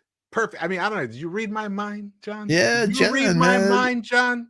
If you could read my mind, boy. John read my mind, because look at this slide. Yeah, that's a perfect setup. Look at that. Thank you, John. John says, trade package Donovan Mitchell or give keys to RJ. I think Donovan wants to play with RJ. I definitely think he wants to come home. He wants to come home. This was tweeted out today. Tim McMahon was on a podcast, I believe, or show or whatever. Not sure exactly what Tim McMahon was on. And he says, the idea that Donovan Mitchell is going to spend his entire career in Utah is absolutely ridiculous. That's one of the things that's staring them in the face this summer. Then he says here, an NBA insider believes that the idea that Utah Jazz guard Donovan Mitchell will spend his entire career with the team is ridiculous. Tim McMahon appeared on the Low Post podcast and discussed the struggling Jazz before dismissing the idea at the 1:15:50 mark that Mitchell will stay with the team. I just read you that part here. This is one of the things that has been looming over the franchise all season long. A defeat of the Los Angeles Lakers on Thursday helped. We get to the next part here. It's interesting. However, the past 5 seasons for the Jazz have ended in disappointment, with 2 first-round exits and a trio of losses in the Western Conference semifinals. If they are ousted in the first round again this season, this playoffs, I think Spida might ask for an exploration of trade options. Yeah, either that or they'll get rid of Rudy, but I think they'll do something about that team. Yeah, but look at McMahon saying he like to say that he's going to stay in Utah. He just doesn't. He just seems like he's destined to leave Utah, and he's not going to do what Dame did, just stick with the franchise through and through. Now they did make it to a Western Conference Finals in that bubble year, so they got a little bit of taste of something. But Utah hasn't had any real success in the playoffs that you can really kind of feel good about. So I think there's a chance, man. The thing is, though, the best asset that we have is RJ, and we're not going to trade him. So is Randall, picks, and some other players even a possibility? That's the $1 million question, because, like you said, RJ has to be off the table. Because if he's not, then who the hell is Donovan going to play if he gets here with? Because he's not going to want to come play with Randall here. Yeah, didn't we learn from the Melo trade years ago? You don't want to give up all that and have the guy come here. But yeah, I'm with you. I'm hoping, like you said, if that Randall, I don't see it, but maybe it could be a 3-team deal, though. It could be a 3-team deal, and hopefully in there for salary purpose, we can deal. Whether a Burks, a Fournier, or Noel's salary in there, and try to clear our salary too. That's one of the upsides since the trade deadline. Fournier and Burks's value, I would imagine, has gone up. So there are pieces to trade. We have draft picks. Hate to say it, but there's also Cam. We have Cam. There's the Mitch situation. There might be an enormous 3 or 4 team trade that can be done. Maybe it's like split in 2, or it's like a sign and trade in one scenario, and then another 3-team trade. I think if people use some creativity and there's a desire to get something done, it is possible. But I think Donovan's going to have to ask specifically to go to New York for us to, because other people can come in with a great deal too for him. I'm with you. So we're going to stay on the Spider Watch for sure. We're going to stay on the Spider Watch. All right, look, we have almost 190 in the chat right now, 189. If you haven't hit the thumbs up button, please do so. Hit that thumbs up button for us. Definitely appreciate that. We have one to 100. We have 99 likes. So oh man, hit that. Come on, get us over that 100, please. Let's go. All right. Let's if you guys have any questions right now is the time to do it before we get into the actual pregame part of it. We're going to preview the game against the Cavaliers. Let me look through the chat here. Man, we got everybody. Menofami, welcome. A-Rod, Lex. Lex is still around. Awesome. We survey 100 people. John Talento. Even Bess. What's up? Salute, brother. Shout out to you, man. Dump him off in Orlando. Orlando. Oh, yeah. Markelle Fultz. He's playing well. Yeah. He's we were asked about him like a couple months ago. Not sure I'm willing to risk on him because of how much money he's making. Exactly. And injuries and some other things that has gone on in his career. Yeah. Let's see. Oh, Even Best says, let's get Anthony Mbamba. Cole Anthony Mbamba. For Randall? I'd like Bamba. I'd really love Bamba on our team. I would love a stretch 5. We need it. We definitely. They could also block shots. Yeah, and that's exactly what he does.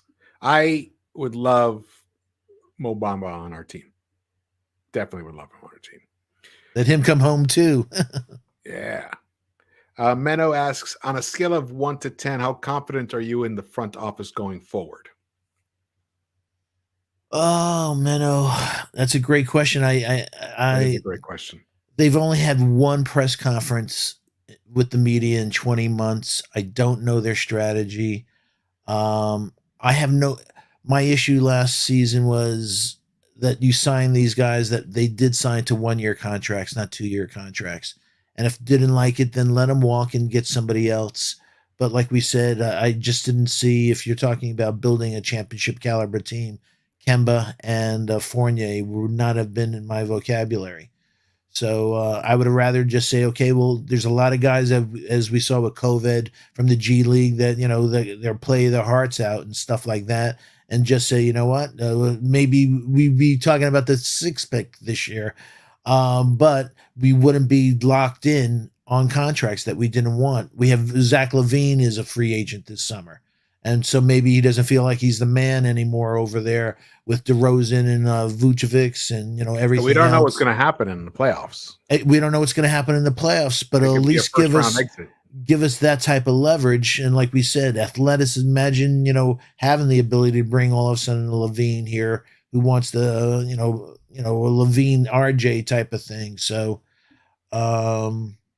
I just don't have any feel. My biggest thing is that I think that their agents. I've worked in companies where product is everything, and I love design, and it's successful. And then a short time later, there's a management shakeup, and bean counters come in where they're not creative. They don't know product, but they everything's about money.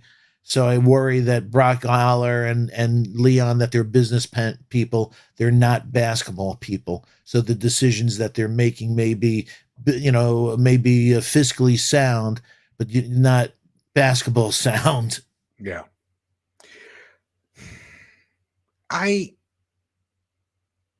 you know what? Until they make an actual significant trade, it's hard for me to grade them.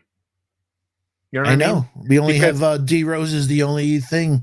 yeah, and possibly could have been the best trade all last year of any team, No doubt. especially for what we gave up. So that's a big plus for them.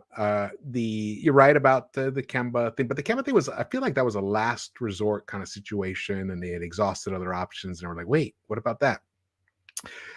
Fournier, in the end, we've kind of feel like, you know what, maybe he wasn't like the perfect guy for Thibs, but the guy can shoot. He's provided the offense. He's helped spread the floor. He hits tough 3-pointers.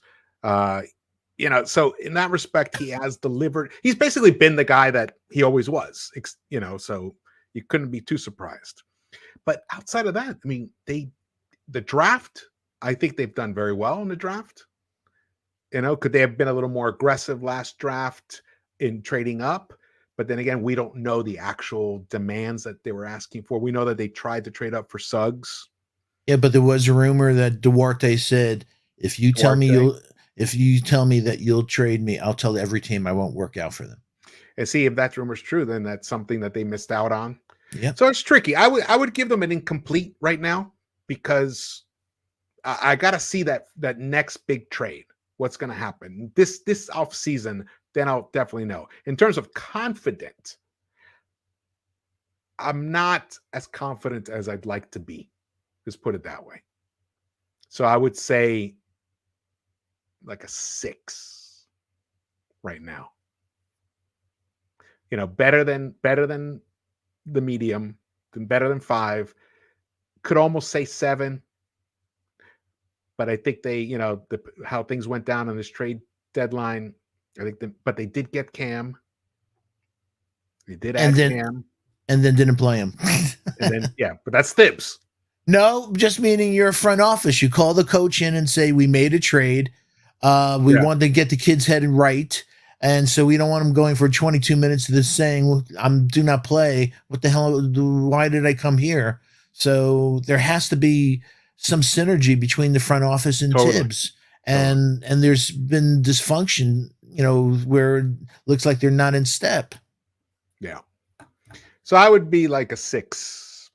That's what I'll say.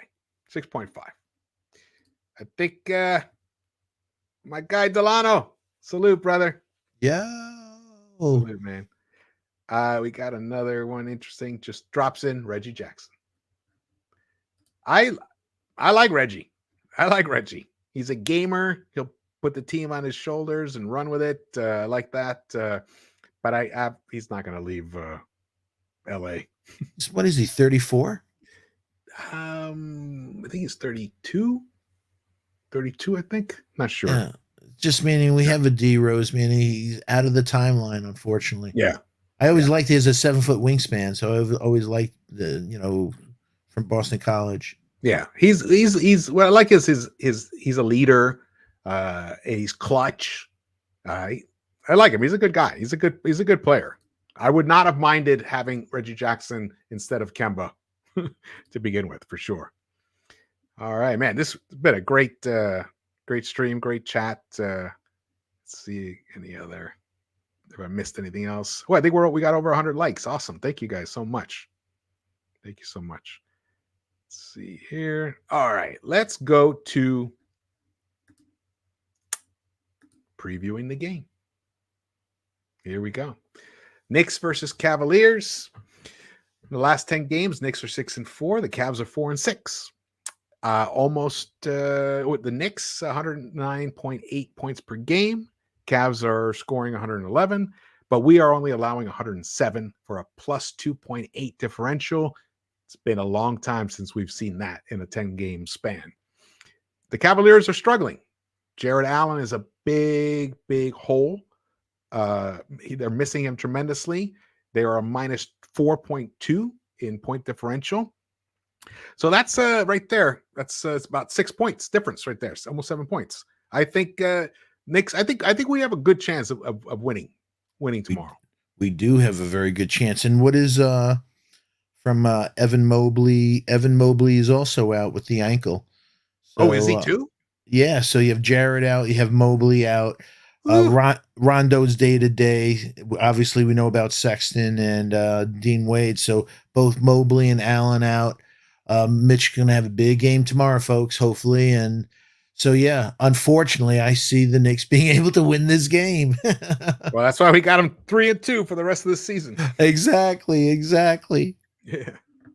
Let's look at the you can see the season leader. So they're missing Allen's gone. Randall's still leading in all three, though Randall and RJ are currently tied with 20.1 points per game. Yes, RJ Barrett is now a 20-point per game scorer. And I think he will finish that way. RJ may end up finishing the top scorer on the team. But I hope he does it efficiently. He did the last game. Because remember, I thought you were going to say, I hope he doesn't, because it'll put Randall in 5 more years of analysis. It might be the best thing for him. You know what I mean? I think the best thing for Randall and the team is if he does not finish top point scorer on the team. Because then there's nothing he can complain about. He just got, and also, I mean, even right now, I mean, look at it. Like, he's 27, RJ's 21. Guys scoring same amount as him. Their efficiency numbers are shockingly close. Yeah. So like I want two players off. Like, yeah. But we need RJ to give us those efficient minutes like he did last time. What was he? I think he was 9 of 17 or something. Like, that's what we need from him. Stay efficient. Knicks, you can see we had that nice 4-game win streak that was snapped by the Hornets yesterday. Was it yesterday? No, 2 days ago. Yeah. Losing track of time. The Cavs have been struggling, man. They got beat by the Hawks, the Mavs. They were able to beat the Magic, but lost to the Bulls and the Raptors. So they are in a slight tailspin right now. That's what happens when you miss out on your best players. And let's look at the injury report. So you can see, you're right. No Mobley. I should go look at this. No Rondo, no Mobley, no Jared Allen, and no Dean Wade, who's a good player for them. We're missing, sadly, unfortunately, Quentin Grimes is out, but not so sadly, Julius Randle is out. So that means we're going to get Obi. More Obi time. Oh, that's surprising. What's Miles day to day? I wonder what's up with him. I don't know. No one's tweeted anything about it. It just showed up here when I looked on ESPN. But day to day, that usually just means, because I saw him take a couple of brutal bumps in the last few games. Yeah, did he slam down? One play he slammed down, on another time he looked like somebody ran into him, so he looked like he counted to 50 and was like, ouch, ouch, ouch, ouch. So yeah. Yeah. Evan, there are no more Chris Pauls. There are no more even. even there are no more Chris Pauls, unfortunately. Yeah. Though Suggs feels like this kind of guy. We'll see if he can ever evolve to even be, but you know why 70% of Chris Paul. But you know why Suggs will be a pass first? Because he shoots 20% from three. So you better. Yeah, he's having a rough season. A rough brutal. Brutal. Rough rookie season. All right, cool. We're getting down to it now. So looks like we're going to finish 12th in the lottery. So the question becomes, do we trade the pick? Do we package the pick? Do we trade up? Do we trade down? All of these possibilities are there for the front office. 12, at least we have a lottery pick. We haven't had that in the past 2 seasons. Whoa, that's not true. We had it 2 seasons ago. We had the Obi one. But last season we picked 25. Oh, actually, we had 19 and 20, 19 and 21. And then we traded them and got the 25th pick. But look, Grimes I'm ecstatic with Quinton. I think this front office, if we held onto the pick, I have confidence that they would actually make a good selection based upon their history. Yep. The Obi pick, I know there's a lot of controversy about it because Randall was sitting there as the power forward, and then we drafted someone in that exact position, and he ended up playing, leading the league in minutes played. I think Randall did last season. So in that respect, when we needed a point guard, so maybe that was a mistake. They should have picked Halliburton, but you can't worry about what happened. Obi is still a piece. For all we know, he goes for 30 points tomorrow. I'm with you. The only other thing last year is Rokas was picked at 34, Deuce was picked at 36, but Herbert Jones was picked at 35. And we could have used the 6'8", 7-foot wingspan, locked down 3 that he'll be all rookie this year, folks. And that his offensive game has shocked a lot of people, but he had a high motor. I think his nickname's Straight Jacket, man. That could have really helped us to have that type of lockdown 3. The only thing is, like, if Rokas turns out to be something that I'm with utilize, then it kind of saves it. But at the moment, right now, Herb Jones would have been a really nice addition to this squad. And again, helping RJ, not have him do the Tatums and RJ having to have it easy with Jaylen Brown. Yeah. Danu Thompson asks, is it really bad though when you have just one real power forward? He's strong, but getting hurt happens. Well, that's just the situation that we're in right now. Taj will fill in. Taj will be the backup 4, and so will RJ. RJ will get probably like 4 minutes or so at the 4 spot. You could throw Sims in at the 4 too. Yeah, that's true. That's true. I think he might mean long term. Oh, long term. Yeah, hey, long term. You could throw Cam in long term at the 4. We got Cam. That's right, man. But Cam isn't that same kind of like physical presence, like no, not at all. No doubt. Randall's defense, man, has been the biggest disappointment, man. Because defense is something you want to do. Something you want to do. Yeah, and it shows that you don't want to do it. If you guys saw that the video that I put out about Randall and when he asked for the rumor, and I showed you his Raptor scores from last season compared to this season, how he dropped dramatically defensively. That was his biggest drop. He was a plus 2.1, which is really good on the Raptor scale. And now he was a minus 1.8 or something. Randall, yeah. So that's a big drop off. His defense has really been a big disappointment this season. I think his defense has been more of a disappointment to me than his offense. Because it's attitude. When you have a bad thing, that means I don't give a shit. Yeah. I don't know how many times I've seen him like just not do anything and then not jump or anything. And then once the other team scores, he's like his hands and he's like grimacing at another player, his own teammate. Yeah, it's like that kind of stuff just makes me nauseous, man. get a mirror, bro. Get a mirror. Exactly, man. All right. Well, unless there's anything else you want to touch on, Foxy, I think we've loved hanging out with you and the chat. I see a lot of people are talking about Sexton because of you putting up the graphic of Garland with the max. Mm-hmm. So that pretty much looks like they're going to be walking away from. Sexton. Why don't we talk about Sexton? Yeah, let's talk about it. Yeah, A-Rod says, I like Sexton, but I agree we need a real passing facilitating point guard. Sexton's a serious player, folks. He's a top 20 scorer. He'll be a top 20 scorer for the next 5 years. Unfortunately, he's a ball dominant type of player. So again, if we want RJ to be who he wants, we want the offense to run through him. I don't know synergy wise, a player like Colin, how that would work out. But Colin's a 20-point a game scorer, man. And he's a good shooter too. He's a good shooter. He's become a much better 3-point shooter. Much better. And people don't realize this year Davion Mitchell came out from Baylor. He's a rookie, and he's older than Colin Sexton, who's been in the league for 3 years. So and if you watched last year against the Nets, he's a dog, Colin Sexton. He's a closer.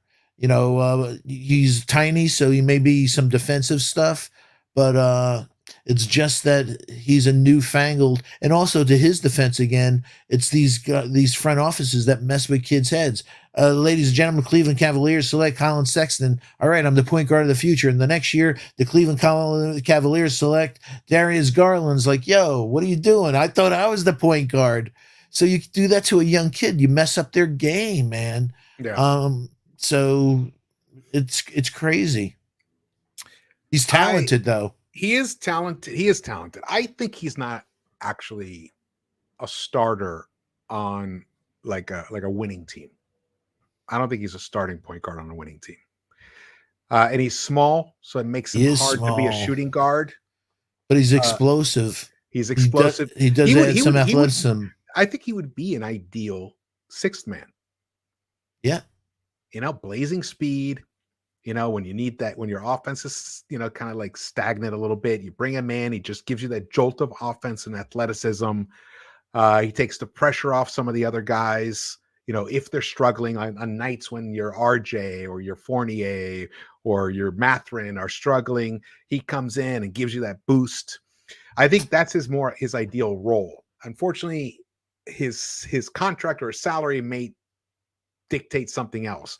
But if we were to bring him in as a sixth guy off the bench, I would not have an issue with that and start IQ. Yeah, I could see a few years ago, we signed Julius not because we were enamored with Julius. We signed him because we wanted KD and Kyrie, and everybody thought we were going to get him, and we didn't. So, all right, what's the next plan to save face? Let's sign Julius. After last year and stuff, I would not be shocked by this front office. All of a sudden, we're saying, "Who did you hear? The Knicks got Colin Sexton. Are you serious?" That they're going to try to, make a splash and say, "Hey, we're bringing somebody here." I just don't think he's the right guy. We know what Lex feels about Sexton. But yeah, he's right. He is a ball hog, man. Yeah, but you can use ball hogs to your advantage if you use them properly. Yeah, but also to his defense, on those teams, and that was before Jared Allen, it was before Mobley. He had to be a ball hog. Kevin Love was always injured, so he was the only guy putting up. Who else was going to be doing stuff there? Larry Nance Jr. or some of the other guys that they had. So I don't know if it was a real representation of a young kid playing on a bad team, but it's a kid that was one and done from Alabama, that's super young, that came in, never had a chance. But what he has shown is that he's a top 20 scorer. And you know how hard that is, folks? And he loves to play. He might be a guy who can kind of modify his game and become a really good contributor. He'll still be a hog. He'll still be, because that's in his nature, but he can lessen that a bit here and there. become a better, improve his defense. That's another thing. He's not that good a defender, and he's small. So there are a lot of strikes against him. But I'm open. You know what the biggest strike is? I'm open to, because he's a guy. Sorry to cut you off. Yeah. He's a guy that, depending on how the market goes, we've seen there's always like 3 or 4 guys at the end of the free agency season that are left with no chairs left. And then you can get them for like 15. Say, hey, you know what? How about we do a 1-and-1, 15, and the second one is a tryout player. Yeah. And then you get a guy like him for $15 million. Yeah. For 1 year, or with a second year option. Yeah. That's interesting. Play yourself onto the team, but he has one giant thing going against him. Rich Paul is his agent. So it would have been beautiful if he was a CAA guy, but he's the enemy. He's Clutch Sports. And CAA and Clutch usually does not get along. But hey, Jericho Sims is a Clutch guy. So yeah. Hey, well, Clutch has got to get over it, because they only have 30 clients. Yeah. So they got to get over it. All right, he's an interesting player. Let's see. Anybody else that we have missed? Somebody asked something about Deuce. Oh yeah, here we go. Ashley Inc. one says, what about Deuce's game is lacking that he cannot become a mini CP3 in 3 years? I love Sexton, but we don't need him unless the money is right. Well, his handles has to get a lot better. He's not blessed with a lot of speed, meaning Deuce. So you're a lot faster. I've said this before. He has great lateral movement, though.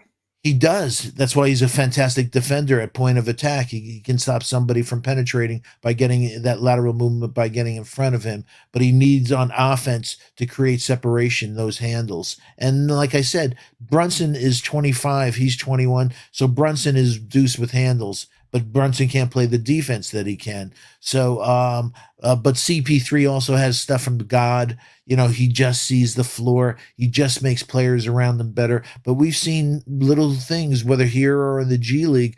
Deuce has a lot of natural instincts. That touch pass to Mitch last game was gorgeous, man. That cross court to RJ, and stuff that I've also seen, lobs to Jericho in G League. So I think he has it in him. I just, like we've talked on, the thing with Deuce and Obi is that these kids are afraid to make a mistake, and it's impacted their performance on the court, rather than them saying, you know what, the coach is cool. Let me play and get into my rhythm, and we'll go from there. You don't want the kids thinking. You just want them playing.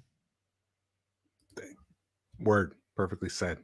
It looks like we have a Sexton fan in the chat. He is a baller. No Cap Sports Talk says Sexton will be a fan favorite by his 5th game.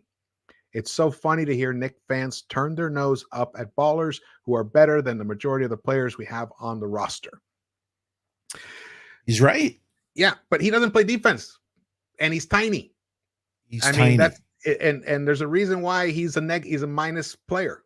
And there's a reason why Cleveland drafted Garland over him and then started him. And then on top of that, signing him to a max. and there's another reason why the Cavs took off and started winning when he actually went to the injury list.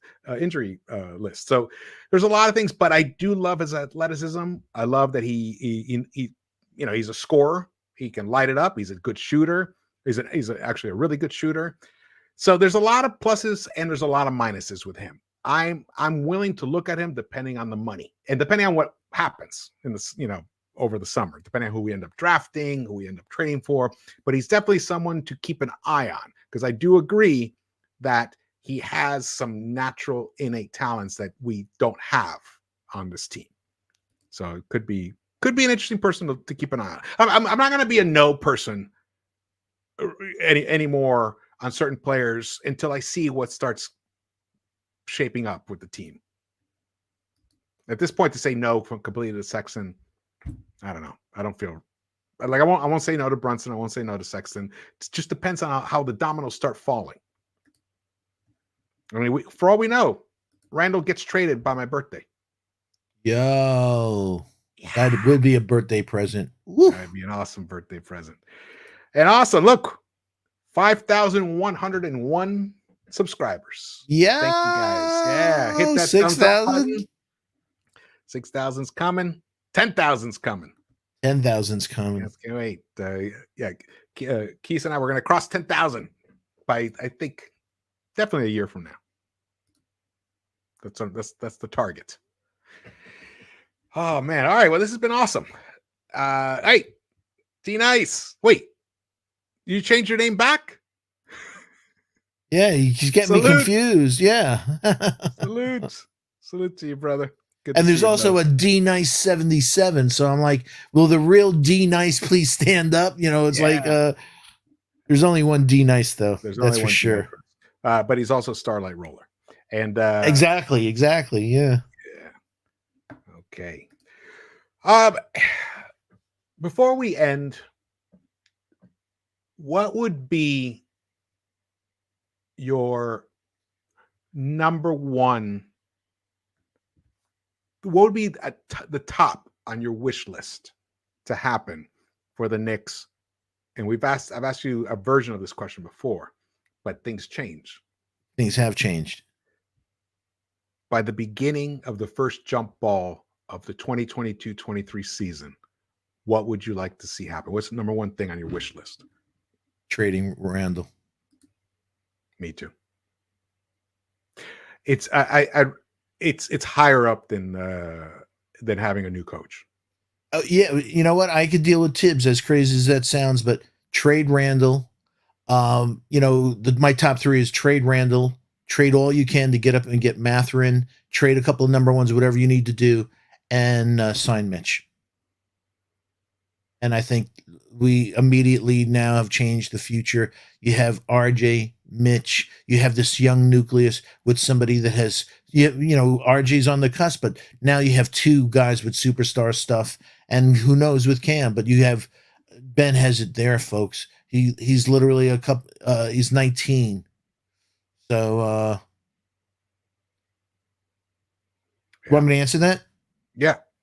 Yeah, RJ Davis, it's funny. I've been talking about Caleb Love for quite some time now, where I was like saying, why is everybody talking about Ty Washington? Just look at North Carolina. They got a kid named Caleb Love that, both of them are not point guards in my book, but they call them point guards. Caleb is so much more athletic. Caleb is so much explosive. And if you saw Caleb against UCLA, unfortunately, George did, because I know he loved his UCLA. The kid could light it up. He's electric. Yeah. And when it counts. Dude, I've been watching the Tar Heels all year long, and I've been thinking that team is going to be scary. That team is going to go far. And look at them, they're in the Final Four. Exactly. And it's because of Love. And RJ Davis also, I just don't. Clutch. He's too small for the NBA. I just don't see him translating. I think Caleb will maybe be a mid-second round player. And I think RJ Davis will. He would be a nice pickup, and I could see him as a late first rounder, though, Foxy. Yeah, I'm with you, and especially against Duke, if he does what he did against UCLA, he does against Duke, against 4 number ones on that team. Absolutely, like George said, I could see him sneaking into the top, and he has that athleticism. But I absolutely see that. RJ Davis, I think, will go undrafted. So, and the Bohan boys from Syracuse, nice height, 6'7" and stuff like that. But again, the Duncan Robinson stuff that maybe is a shooter in the league, but they'll be defensive. It's like the kids on UCLA. They just don't have the feet to be on the defensive side in the NBA. It's a brutal league. Speed kills. Yeah. Caleb Love is a hooper. I agree with you, Menno. He is a hooper. Definitely someone to keep an eye on. For all we know, I mean, it's gonna be fascinating. I can't wait till the off season. Can't wait. Can't wait for the off season. Can't wait for combine, so we can see hopefully Shaden Sharp, that we could see him in that environment playing against top guys. Then we can really say, yo, everything's just opened up. If we can't get a Ben, now all of a sudden we have another option for the Knicks, to getting somebody that has that athleticism that could complement RJ and be a 1-2 punch. Yep. In case you missed the earlier part of the show, just to recap it, looks like we're going to end up with the 12th pick. And there's a chance that one of the 3 guys that we think are just if we have a chance to get them and we can trade up a couple of slots up the ladder to get them, maybe the 8th pick or the 9th pick up there, and one of these 3 guys is there, we should definitely do it. And those 3 guys are AJ Griffin, Shaden Sharp, and Ben Mathurin. Those 3 are definitely worth trading up for and sacrificing an asset down the road to get one of those 3 guys. I think all 3 of them have tremendous high upsides in different ways, but also in very similar ways. Like they have some similarities, and they have their own unique aspects to them, but they all are incredibly high ceiling players. And they're winners in their attitude. Yeah. So let's just keep an eye on those guys. And Foxy and I, we're gonna have some more draft focused shows. Absolutely. We're gonna go into that. We're gonna do once the combine happens, we'll do a show recapping the combine. We'll do a pre-draft night with a focus on the Knicks, and then of course the post-draft, and then there's free agency. So we'll have a lot to talk about. This is a big this is a more pivotal offseason than last offseason for this team. Yeah. There's some sleepers out there that we've watched during the tournament and stuff. That kid, Jalen Williams on Arkansas, 6'10", 7'3" wingspan, magnificent passing. Really, sleeper. Could hit the jumper. He's another like a late first rounder kind of guy, maybe early second rounder. Yeah. He's a little bigger and longer than Trevion Williams on Purdue, who I like. Dude, if he's around and we can do a little swap or something, I would snatch Trevion Williams in a heartbeat. We didn't even talk about pass. Yeah, he has beautiful feel for the game, folks.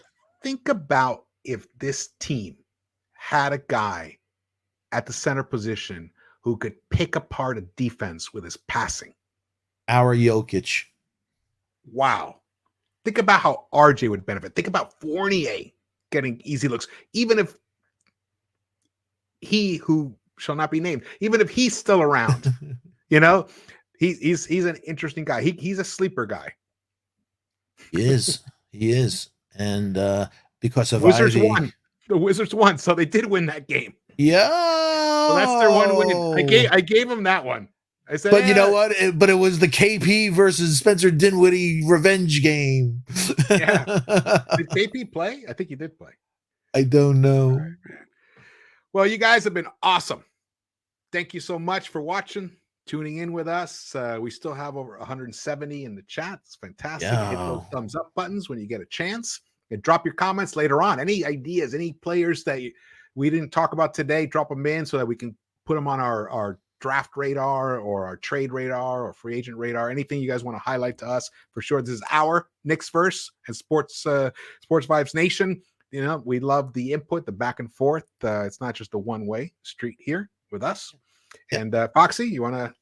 Yeah, on Sunday, because there's a ball game at 6 on Sunday where we won't have the normal Sports Vibe TV at 8 o'clock. So hopefully George will be joining us for a pregame on Sunday around 5, 4:35-ish for the pregame, and we'll have a great time hanging, and we'll be shocked by the starting lineup that hopefully we surveyed 100 people will be providing us during the show.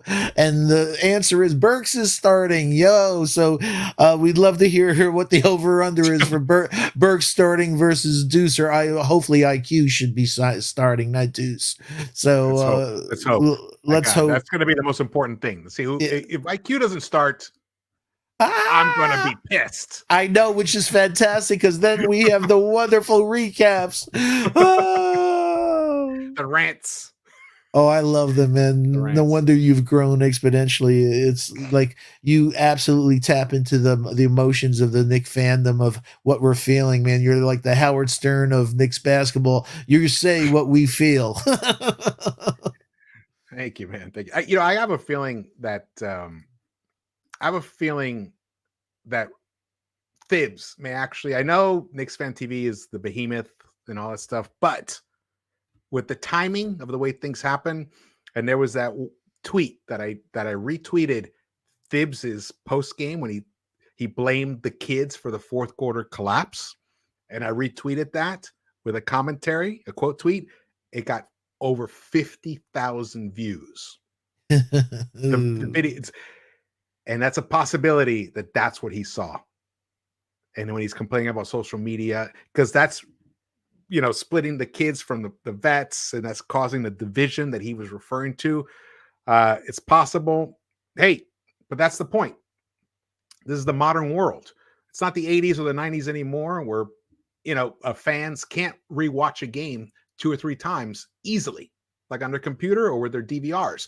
It's much easier now. We can dissect things. We have incredible analysts out there in Twitter, like Ben Rittenholtz, who puts out great stuff. There's a couple other guys who do it, like excellent breakdown. J-Mac, yeah. Yeah, and Keese with his film breakdowns.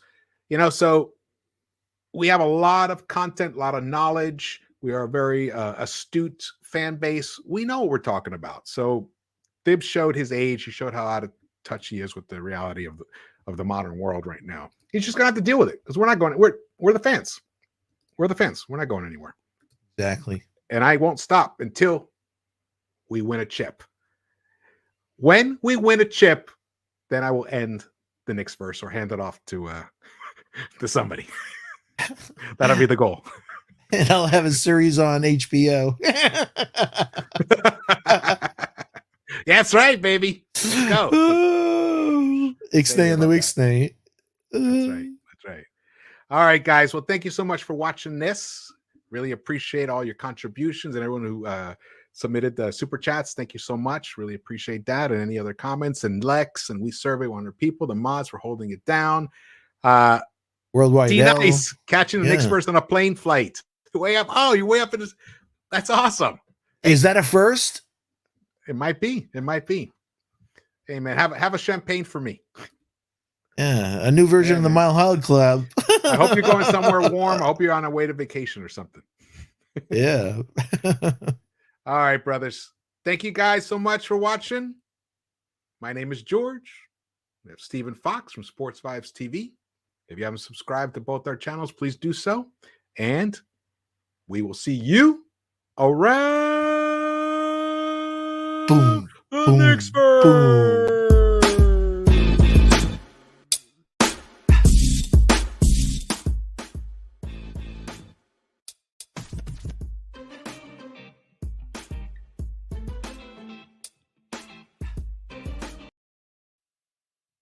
Yo, I love hanging with you.